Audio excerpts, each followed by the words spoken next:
వినాయక చవితి పర్వదినం పురస్కరించుకొని ఒక పెన్ను క్యాపుపై స్వామి యొక్క చిత్రాలు, సూక్ష్మ చిత్రాలు, అంటే వివిధ రూపాలతో 60 సూక్ష్మ చిత్రాలు పెన్ను క్యాపుపై వేశాను. ఈ చిత్రం వేయడానికి 2 గంటల సమయం పట్టింది. మైక్రో బ్రష్ ద్వారా వేశాను చిత్రాన్ని. గతంలో నేను ఎన్నో చిత్రాలు స్వామిపై వేశాను. అంటే 21 సంవత్సరాల నుండి నేను బొమ్మలు వేస్తున్నాను. కానీ ఈసారి మైక్రో బ్రష్ తీసుకొని ఈ విధంగా 60 సూక్ష్మ చిత్రాలు వేశాను.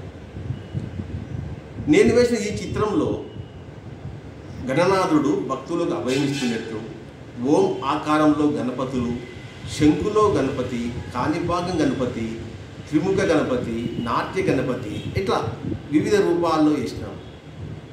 ఇన్ని రూపాలతో వేసిన గణపతిని చూసి, గణేశుని వాహనమైన ఎలుక స్వామి రూపాన్ని చూసి భక్తితో మొక్కుతున్నట్లు కూడా వేశాను. విఘ్నేశునికి అనేక పేర్లు ఉన్నాయి. ప్రతి పేరుకు ఒక ప్రత్యేకత ఉంది. గణపతి, గణేశుడు, విఘ్నేశ్వరుడు, లంబోదరుడు, ఏకదంతుడు, బొజ్జ గణపయ్య, వక్రతుండ, ఇలా అనేక పేర్లు ఉన్నాయి. ప్రతి పేరుకు ఒక ప్రత్యేకత కూడా ఉంది.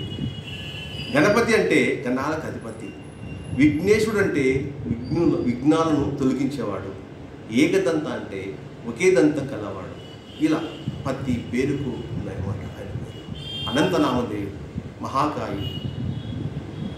అటువంటి గణపతిని స్మరించుకుంటూ ఈసారి ఈ విధంగా 60 సూక్ష్మ చిత్రాలు కేవలం ఇట్లా పెన్ను క్యాప్ పైన వేశాను. అందరికీ ఆ గణపయ్య, ఆ గణేశుని ఆశిస్తుండాలని కోరుకుంటున్నాను. అందరికీ వినాయక చవితి పర్వదిన శుభాకాంక్షలు.